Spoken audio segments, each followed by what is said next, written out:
بسم الله الحمد لله وكفى وصلاة وسلام على عباده الذين اصطفى. On behalf of the board, the imam, and the youth of ICUC, we welcome you to our masjid today. And we thank you all for coming, and we hope you learn something new about Palestine. First, we'd like to start with some beautiful verses from the Quran by Salahuddin al-Qasabi.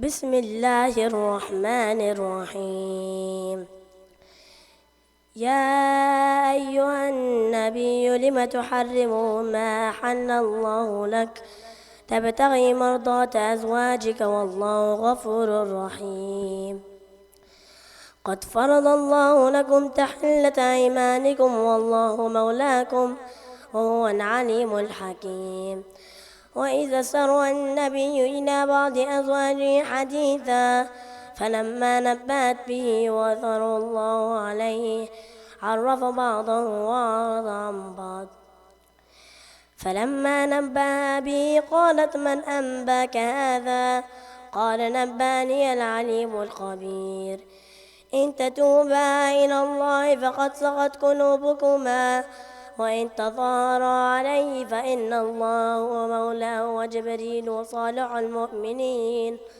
والملائكة بعد ذلك ظهير عسى ربه إن طلقكن أن يبدله أزواجا خيرا منكن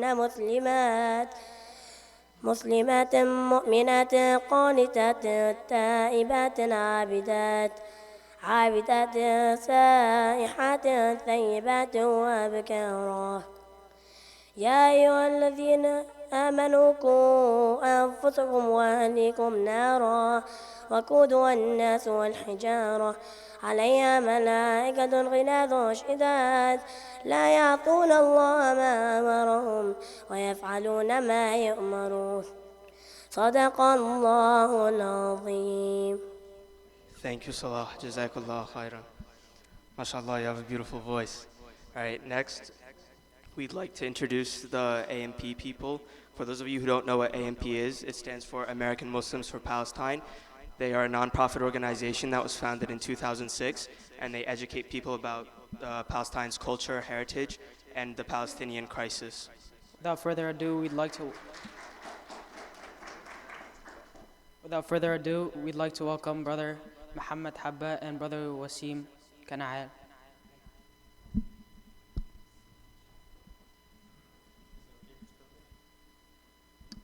Assalamu alaikum. Is it okay if it's crooked? If it's not, I'll try to fix it, but if it's okay, we'll leave it and continue. What do y'all think? Is it okay that it's crooked? Okay, thank you.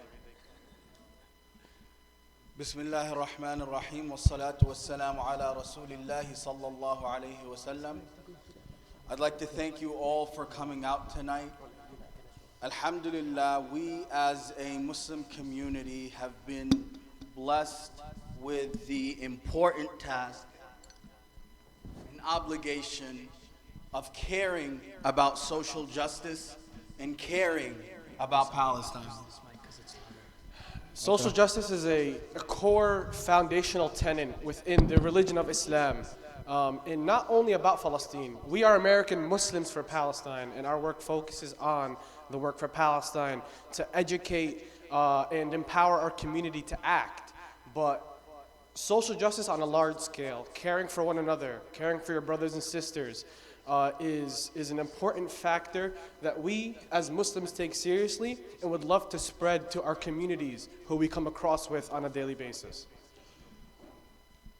So alhamdulillah, when we talk about Palestine as a Muslim community, we talk about it more than just as a political issue or a humanitarian issue. We talk about Palestine as an issue that is within our religion. As we know, Palestine is one of the three holiest places in our religion. Jerusalem being the third holiest city, a city that was full of prophets, that it was narrated that there is not an area there, not a space in Palestine where a prophet has not prayed or an angel has not prayed. So we understand that Palestine is very important to us as people who believe in the religion of Islam. And that has carried on through generations of our deen, of our religion. You know, we see that Jerusalem and Palestine were first freed during the time of Umar ibn al-Khattab. So the Sahaba, right after the time the Prophet passed away, saw the importance of Palestine and began to work to free it. And we saw it was freed by Umar ibn al-Khattab. And then after years, when the Crusaders came and took over, we saw that Muslims from all over the world took up the call and took up the opportunity to work for Palestine and to work to free it. We saw that with Nur ad-Din Janki, and we saw that with Salah ad-Din al-Ayyubi, and we see that now with Palestinians all across the world who continuously advocate for Palestine politically and work for Palestine in the ways that they can. So we as a community need to understand that and need to be able to work for that. So I thank the community and I thank the masjid for giving us the opportunity to come out today to help educate and work for Palestine moving forward. Thank you. So today's presentation, what we're going to be discussing today, essentially is how do we as American citizens, Muslim, Palestinian, or otherwise, how do we see the issue of Palestine, right? We have additional talks that we give on the history of Palestine and the Islamic significance of Palestine, but that's what we're going to focus on today. And I want to start, inshallah, our goal is for this to be more than just a lecture, but just a community gathering, right? That's the point of us being here together. That's the point of the masjid, is for us all to connect for the sake of Allah and for everybody to participate. So inshallah, we're going to be looking for everybody to participate as much as you can, right? So please, if you have any questions, raise your hand. But I want to start off by asking, who likes this slide? Who thinks it's a nice slide? Thank you. I got one hand over there. I got a few more. Does anybody here not like this slide? One brother in the back. Can I ask you why you don't like the slide? Okay. So the Palestinian-Israeli conflict? That's interesting. Why don't you like that word?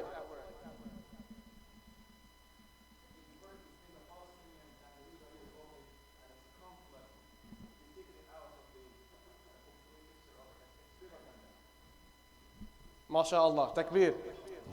Alhamdulillah. Very good. Anybody else? Can anybody else point something else out that they don't like, if anything?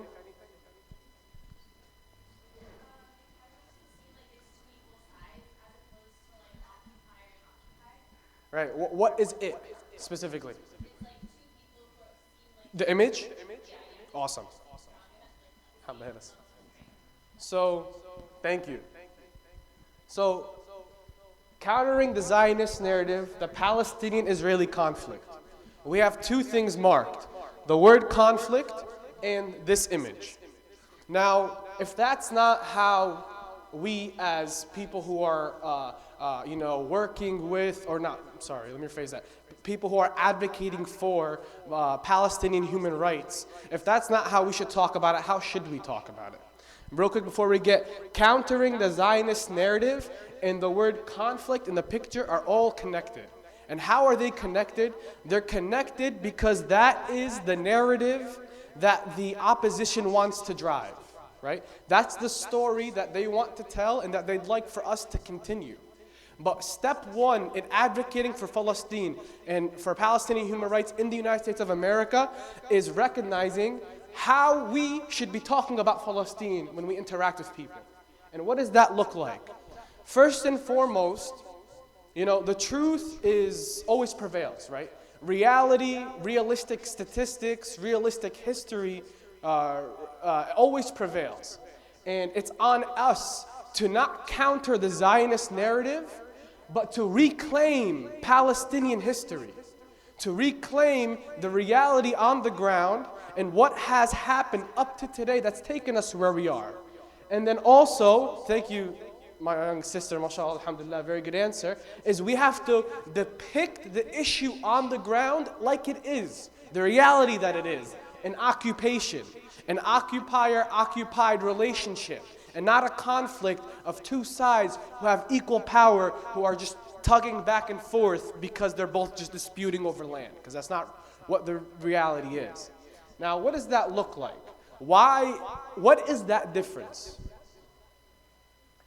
So we talk about,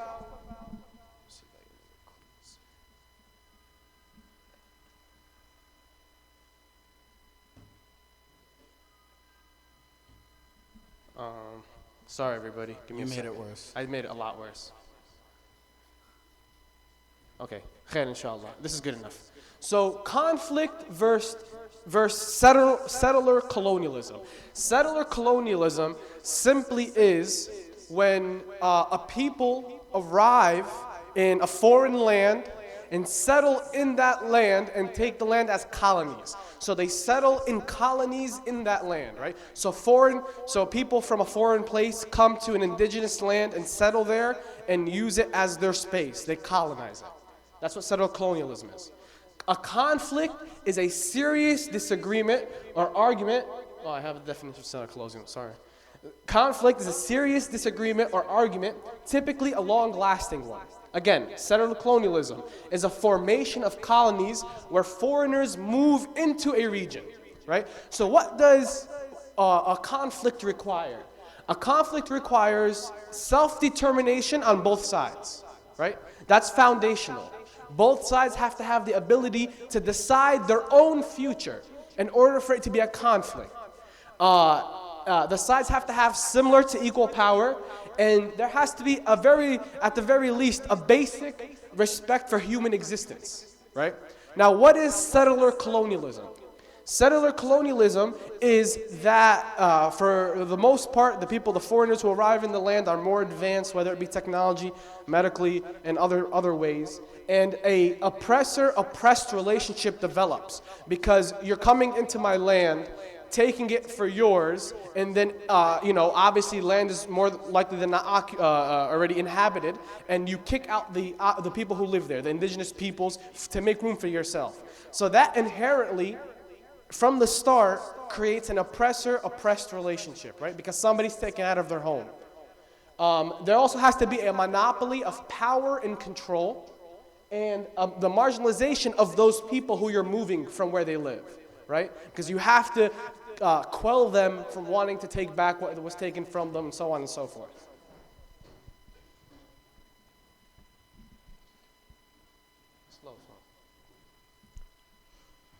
So then when we start talking about Palestine, it's important to understand who exactly the oppressor is.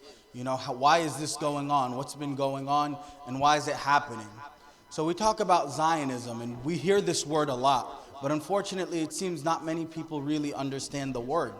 So Zionism is a pseudo-religious political ideology. Does anybody know what pseudo means?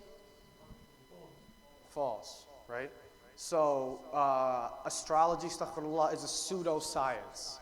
So pseudo-religious it's put forth as a religious conflict, but in reality it's not a religious conflict. It's a pseudo-religious political ideology is what Zionism is.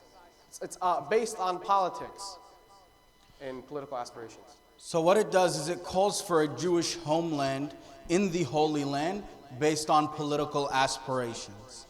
So could someone tell me why exactly that statement right there is wrong?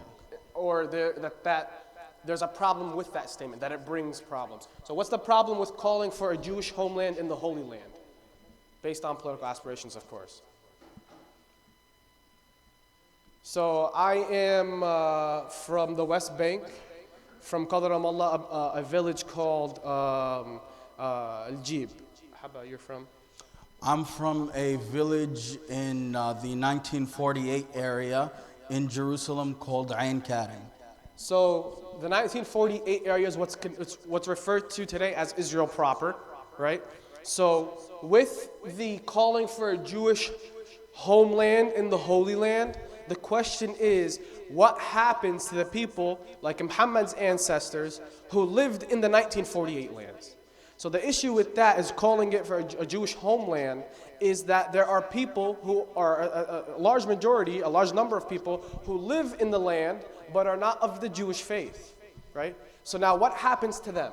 So that's the problem that there is with the statement, is that it doesn't take into consideration the indigenous peoples, the people who inhabited the land first, and what happens to them after the formation or the fulfilling of the goal. Zionism also creates a false story of fighting between Jews and Arabs, In quotes, for both. for 3,000 plus years. So the reason why we have Jews and Arabs in quotes is because these are terms that are used to basically whitewash the Palestinian struggle. When you refer to Palestinians just as Arabs, you're taking away their self-identity. The identity of Palestinian. There's no more Palestinian because you don't say Palestinian. You say Arab, right? Because that's less lethal. That's not, okay, but what happened to indigenous people? What do you mean? There's a lot of Arab countries and Jewish. And then when it talks about Jewish people, it makes it seem like there's always been a problem between Arabs and Muslims as well with Jews, which is something that, as many Muslims know, is completely false. We understand that for years, Jews lived in Palestine. There are presently Prior to Jewish Zionism. Palestinians Yes. who have history in Palestine, who have Palestinian blood in them. And just like the word Arab expands the definition of the indigenous people who lived in the land, the word Jews is when they say it's a Jewish issue, or I'm sorry, let me rephrase that. When they say it's an issue between Jews and Arabs, it narrows the identity of Jewish people, right? We have brothers and sisters in this audience who are of the Jewish faith, but reject the Zionist ideology, because Jewish identity is not a monolith. It's not one way. There are a lot of people of the Jewish faith who are stronger fighters for Palestine and the Palestinian human rights than I am, right? So it narrows the group in which Jewish people can identify with, because they have different, just like any other people, they have different beliefs from person to person. People of the Jewish faith, who is they, Jews, have different beliefs from person to person and can differ on their political opinion. So this is the narrow scope that they put on the issue. Zionist aspirations in Palestine began as early as the 1870s, with actions to achieve those aspirations almost a decade later. So, again, when we say the truth will prevail, history is reality, Palestine before the ideology of Zionism. This is the first photo that Muhammad put up is a depiction of one form of Palestinian currency. And the year on it is 19, was that? I don't have my glass on. 1937. 37. 1937.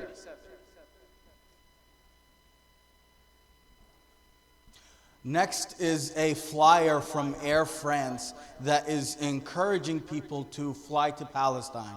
So this is just this is a flyer that talks about how Palestine was a destination by some of these bigger airline groups back in the early 1900s.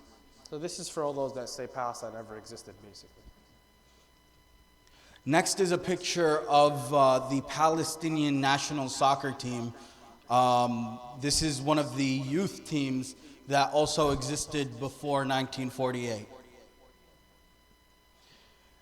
So this is actually my favorite picture because I've done a lot of work on this group. So this is the Palestinian National Orchestra that's been going on since the early 1900s, I believe since before 1920.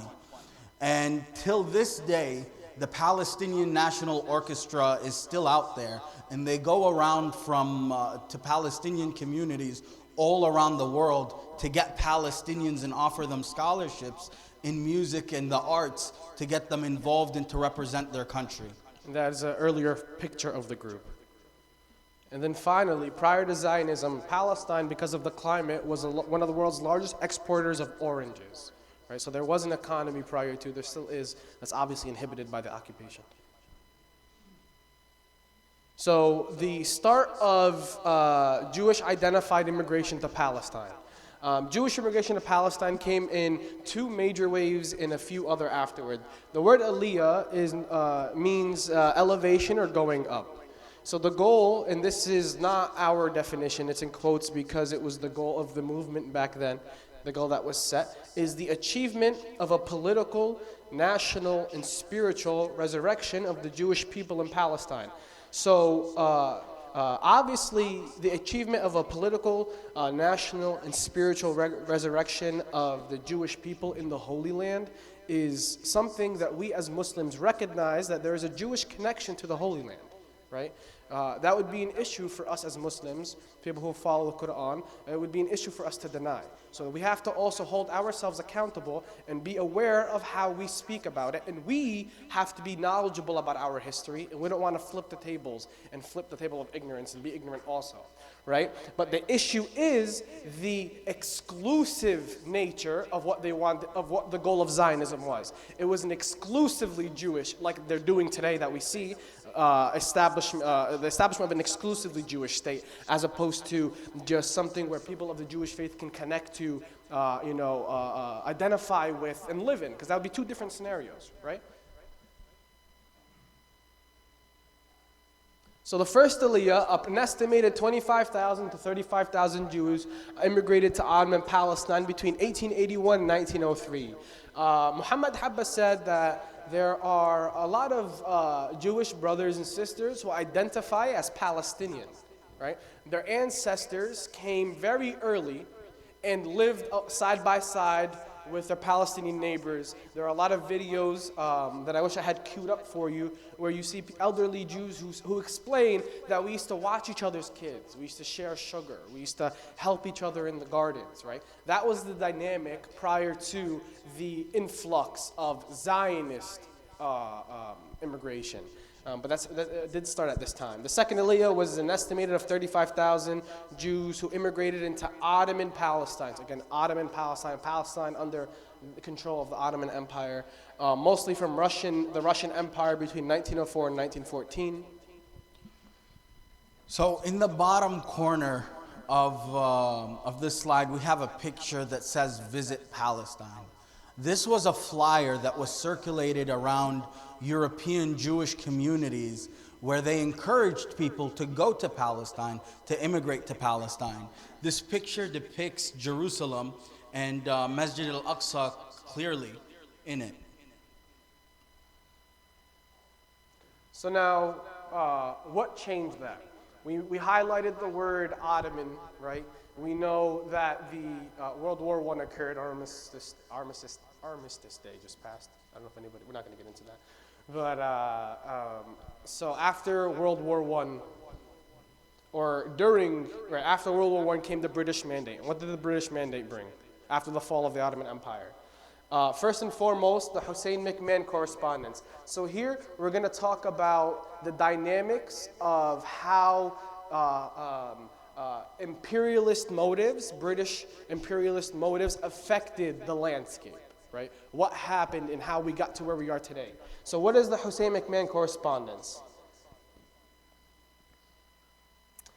So it is an exchange of letters between July 14th, 1915 and January 30th, 1916 during World War I, in which Hussein bin Ali, the Sharif of Mecca, and Sir Henry McMahon, British High Commissioner in Egypt, had a conversation concerning the political status of lands under the Ottoman Empire. So in those letters, during World War I, the British made an agreement with the Arab peoples, and I use the word Arab because it's not just Palestinians, it was the broader Arabs, that they would recognize Arab independence after World War I, give Arabs their lands, in the limits and boundaries proposed by the Sharif Hussein bin Ali, not including areas in which France had interest, And this was in exchange for Arab help fighting the Ottomans. So the British said, help us fight the Ottoman Empire from within, and we'll give you what you want after. But what happened after that?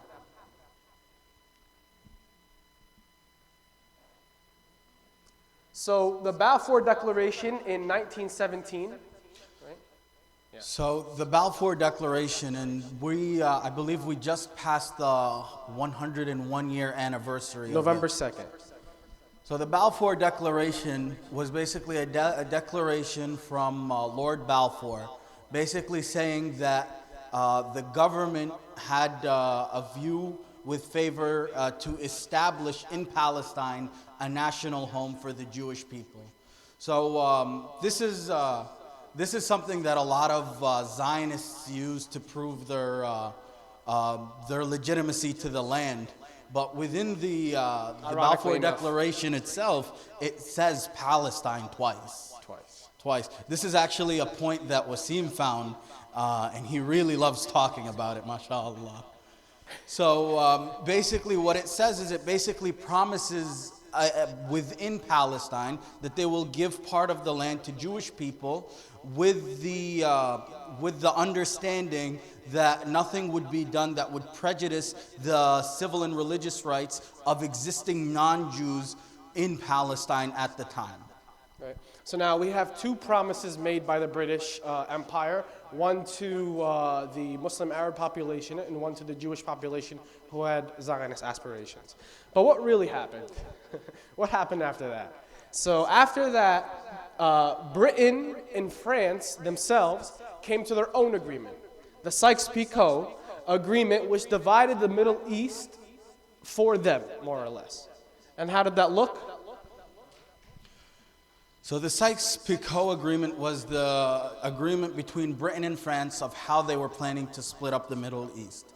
What they agreed upon was that Lebanon and Syria would go to the French, and that Iraq, Jordan, and Palestine would go to the British. And by go is as colonies under their power, not necessarily they move there. It's different than settler colonialism and just regular colonization.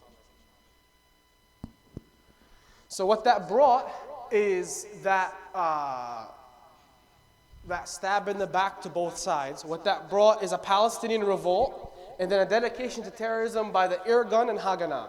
Haganah in Hebrew means defense. The Haganah is evolved into what we know today as the Israeli Defense Forces, Israeli occupation forces in other terms. And what that brought from the British government is a military-style occupation.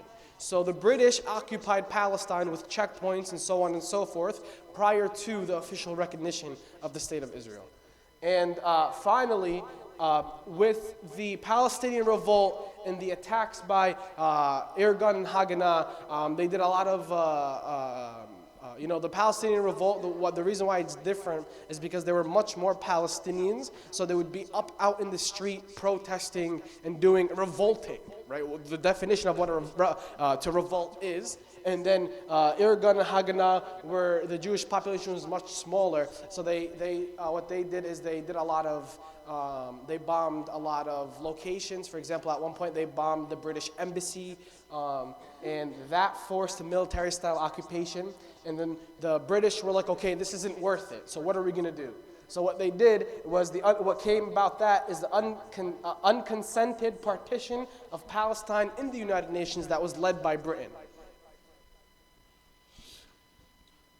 So what that plan did was it basically agreed that the Zionist state would be built on 57% of the land for 33% of the population.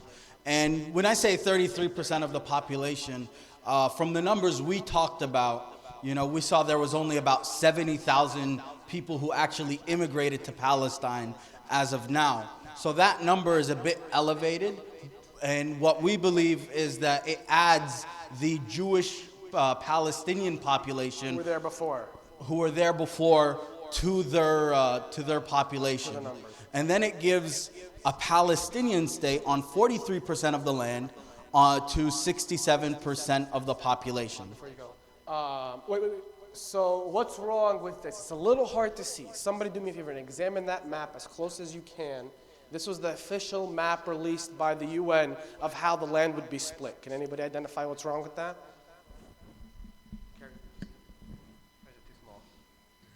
Okay, well, we'll point it out to you. In the key, it's an Arab state in yellow and a Jewish state in orange, right? So again, words that are used in the narrative that's put out, a specific narrative in a specific manner. From this partition plan, we saw the rise of the Palestinian Nakba. So the Palestinian Nakba, translated, means the Palestinian catastrophe or the Palestinian exodus. What happened was that once this partition plan was given out, both the Palestinians obviously couldn't agree to it. Palestinians didn't agree to it because of the imbalance and other reasons. So what happened was Zionist leaders used the massacre. What Zionist leaders did was they began to go around and start killing Palestinian communities all around. We saw many massacres going all around what is now Israel proper, or the 1948 areas, where they went around killing Palestinian communities, attacking them and terrorizing them. Zionist leaders used these massacres to spread fear among other villages, to force people to leave their homes. In the massacres, 531 villages were depopulated and destroyed or occupied by Zionists. Over about 750,000 Palestinians were then forced into exile. They became refugees within their own country, refugee camps starting out in Gaza, all over the West Bank, refugee camps in Jordan, in Lebanon, in Syria, and in Egypt. And the 750 is the number of the time, not the number, because that number has obviously changed up to today, which we'll briefly discuss in a moment. So one of the most important massacres and one of the biggest massacres that happened that was used to scare the Palestinian people was the Deir Yassin massacre. Many Palestinians know Deir Yassin very well. What happened was the Haganah, Irgun, and Stern gang, all Zionist terror groups, led by Yitzhak Rabin and Menachem Begin, pillaged the village, killing over 100 Palestinians. And it started the early beginning of Palestinian dispossession. It was very early on. Yitzhak Rabin and Menachem Begin both became prime ministers of the state of Israel at a later point. Next was the Nasruddin massacre that happened April 13th through 14th in 1948. What happened was the Irgun, disguised as Palestinians, entered the village. Only 40 villagers survived and no homes were left standing. Then we have the Tantura massacre. This one is the one that irks me more than anything else. It happened on May 22nd, 1948. Tantura was a village, a fishing village near the Mediterranean coast. It was a village of 1,700 villagers, in which 200 plus villages were massacred. And it's currently a resort destination. Predominantly, most of it is like beach parking lot and other things that they use that people don't even live there, but they use for their own interest.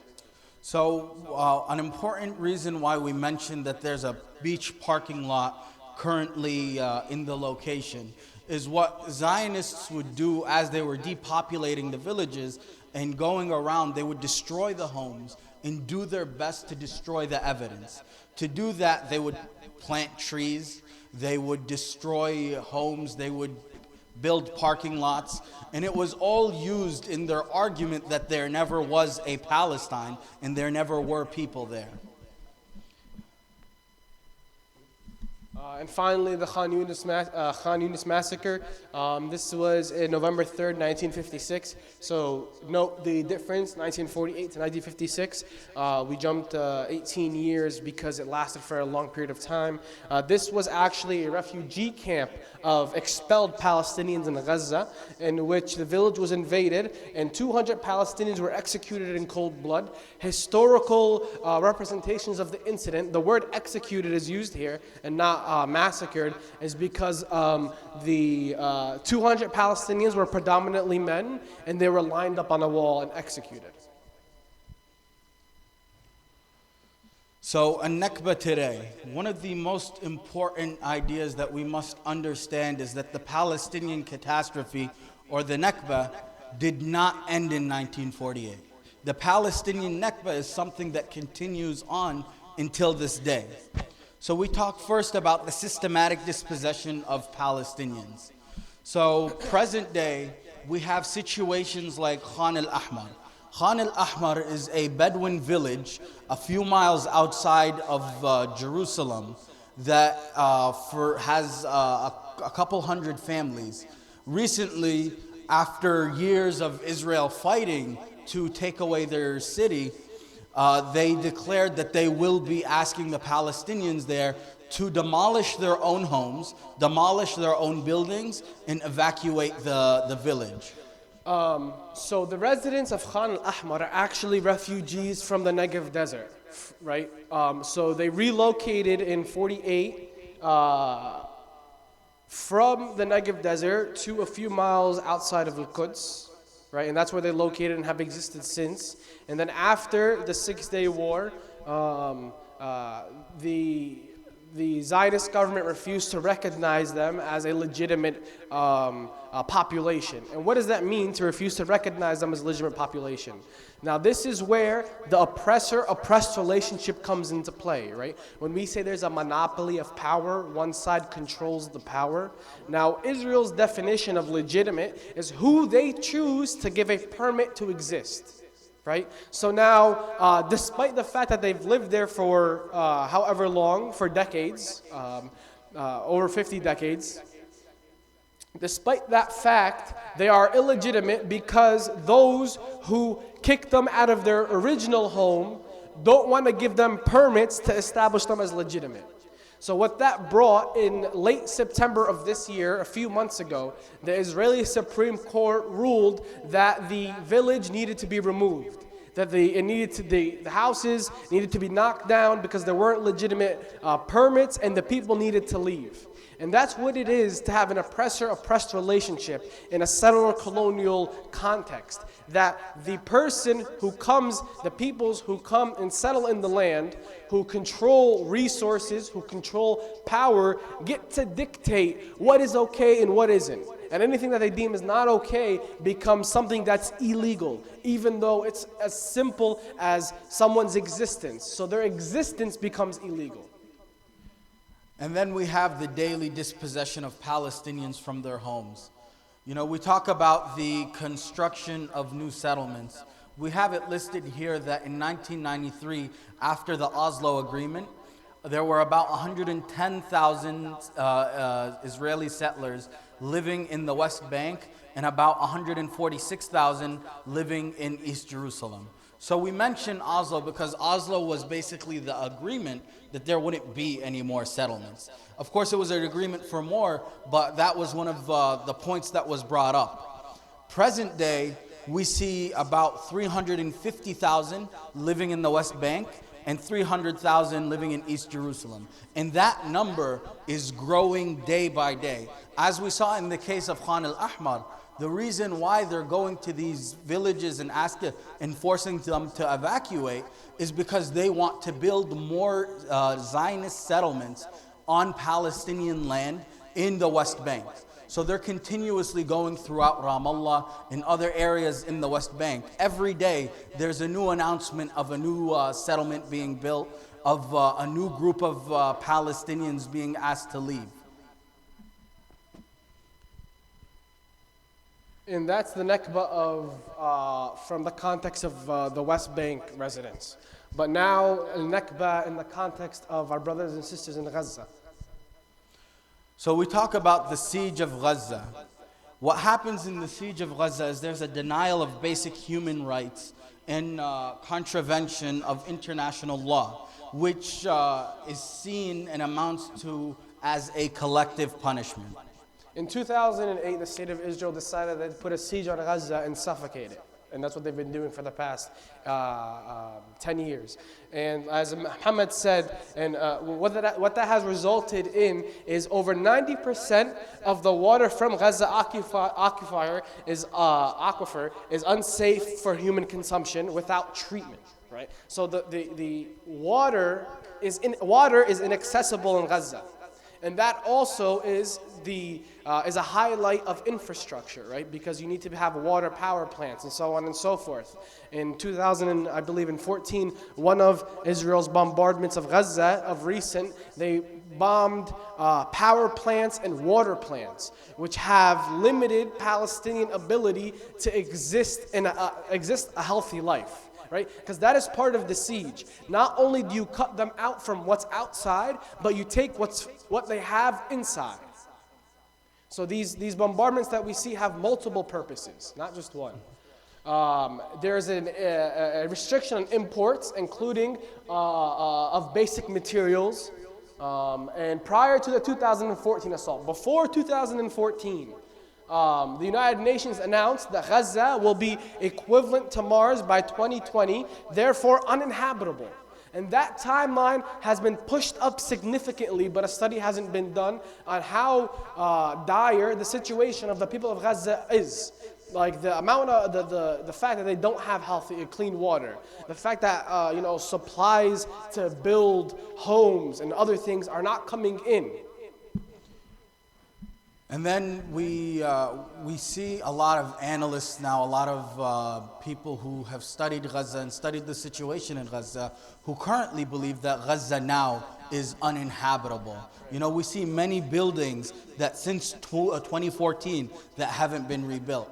And then even just recently, when we talk about the Great March of Return, where hundreds of Palestinians in Gaza who are doing their God-given right to protest in free speech, who are going out and demanding better conditions, demanding the right to their homeland, being killed by the Israeli army. These conditions breed anger, right? You can't expect to put people in this condition where they have no prospect of success, of health, of life, and not respond. And as people who are involved in Palestine work, one of the biggest statements that was said to us, that's been said to me multiple times, is the Palestinians are violent, right? That they don't know how to protest in a non-violent manner. What these conditions breed is Palestinians marching and walking up to that fence that entraps them and limits their existence and say, we are fighting for human rights. We are going to stand here and make our presence known until we get what's owed to us. And that in and of itself is apparently not enough as a nonviolent measure, right? But what we see, the response to that, in fact, is Palestinians being shot. And in many cases, it's been proven in many different ways that it's intentional killings, maiming. A lot of medics have visited Gaza after the Great Return March, and they examine the wounds that have caused people to lose a leg, and have established and said that that level of precision is intentional. That a shot of defense isn't going to hit on a mark where a person will lose a leg but guaranteed not die, right? That's why the numbers of injured in Gaza are significantly higher than those who have passed, who have died. Allah yarhamhum. As well as that, we also see recently in Gaza the intentional attacks against journalists and medics. We've seen an increasing amount of attacks against them. And just last week, as Gaza was being carpet bombed by the Israeli military, we saw them target centers that belonged to journalists. As well as that, just a few months ago, they bombed a cultural center.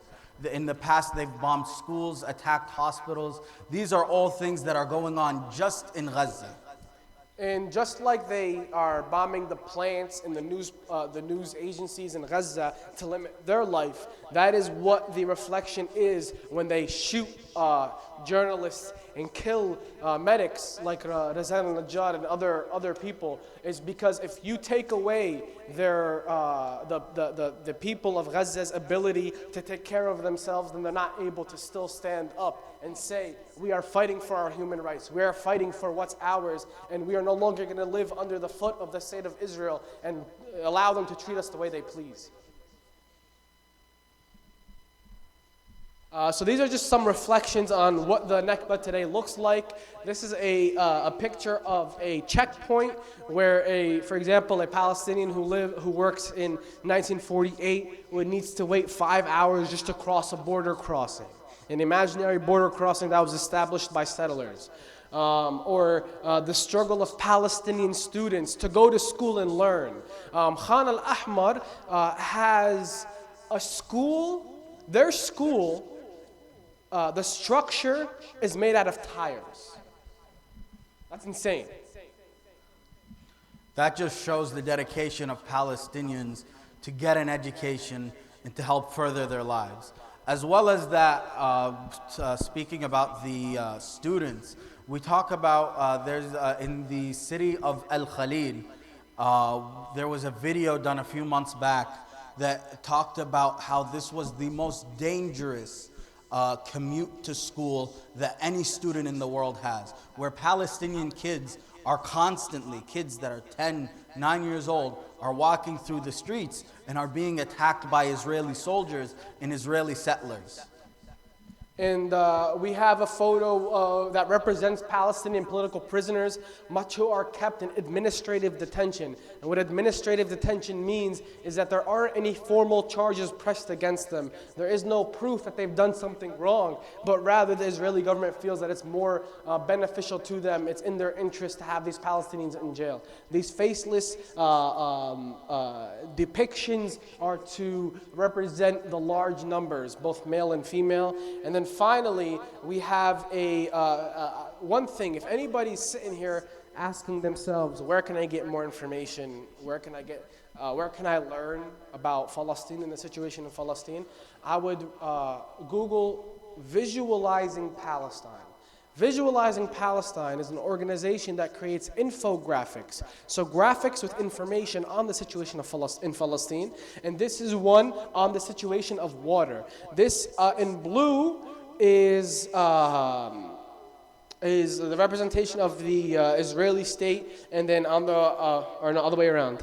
I don't have my glasses. Sorry. Well, what it's saying essentially is that in the West Bank, rain falls more on average than in London, which is known for having a wet climate, I guess. And it shows about how Palestinian water supply is rerouted to the Zionist state for their use. So, right, you hear all this, and like the question is, what do you do, right? Like we are where we are, and how can we help? What's the point of this? Why are we here? First of all, we're here because AMP is an educational organization, and we hope that we are able to share some information, some knowledge with the community, and we'd love to hear more from you and learn from you, because there's always learning to be had. But one thing as AMP, what we do is, as I mentioned, we educate and empower our community to advocate and act. AMP is nothing without the community, I promise you that. Because we are a grassroots organization that is dependent on our community to give us access to their masajid and their people, right? And another thing is we do a yearly national advocacy day. Now, political advocacy from the side, my actual role with AMP is I am the director of government relations for our state chapter. I contact state representatives and federal representatives and speak to them about issues concerning Palestine and the community here, right? One thing that we do is we go to Advocacy Day, and we have a lot of people in the crowd who attended with us last year. So you can ask them, Brother Wajih, Khalto Nada, Rahma, and Bushra, and Huda, and a lot of other people who went with us last year and experienced what it is to go to their elected representative and say, I want you to stand against this bill because it takes away my First Amendment right. Because there are a lot of bills like that, and we can't go into it now, but I'd love to come back and talk about that stuff. One thing that we do is Advocacy Day, and that's going to come in April, inshallah. And what we need is a lot of people from each part of New Jersey, because your congressional districts are broken up. There are 13? 12. There are 12, it was 13 till 2010, which was a long time ago. There are 12 congressional districts in the state of New Jersey, and we need to fill up every congressional representative's office and talk to them. And we need to be contacting both Senate members, our Senate representatives in New Jersey, and tell them how we as a community feel and where we stand, so that they know when election time comes around that they don't come to our masajid and say, "Assalamu alaikum, vote for me, please, thank you." Another important action is our annual Israeli date boycott campaign. So every year we find that a lot of the dates provided in our community are taken from Israel. Israeli companies make it a point to be able to sell to the Muslim community during Ramadan dates that they take from the settlements and from occupied areas. And where they have Palestinians working, many underage, under horrible conditions. But they have no other choice because there's no opportunity to work. So what we do for the past couple of years, we have been encouraging the Muslim community and working with them to stop, but to make sure that they're not buying Israeli dates, and to make sure that they're buying from other countries and from other people. Mostly we ask people to buy American dates, to help support the economy, things like that. Most of them come from California or Arizona. They're very easy to find within our stores. One tip: if you look at a box and it doesn't say where the dates come from, product of, or imported from, then it's going to be Israeli dates. Don't buy those. Look on the box for it to say something other, and if it doesn't say anything, then don't buy it. So an important point about the date campaign. This is something we've been doing for the past couple of years, and alhamdulillah, one of the aspects of this campaign is we go to Arab businesses and we make sure that they are not selling Israeli dates. You know, our first year, alhamdulillah, was a very fun year. They laughed us out of the store every time. You know, it was very hard to find areas in Patterson and North Bergen that weren't selling these dates. The next year when we came back, this past year, when we went through Patterson and we went through the other areas, we found that people weren't selling. We had people reaching out to us, letting us know that they weren't going to sell. And there were people who would wait, who when we walked in would tell us that they were waiting for us to show us that they're not selling Israeli dates. So this is definitely something that we need to watch out for as Ramadan is coming through. We ask Allah to make us of those who will see the next Ramadan, inshallah. So the last action, inshallah, that we ask you to do is definitely follow us on Facebook and our Instagram. For more information, definitely check out our website. Once again, I thank you all for coming out and listening with us. Alhamdulillah, we're very proud to have a community like ICUC that is dedicated to social justice and dedicated to the Palestinian cause. We ask Allah to help free Palestine and help the Palestinian people wherever they may be. We ask Him to give them patience through this troubling time. We ask Him to take care of the people of Gaza and to strengthen them. We ask Him to gather us all one day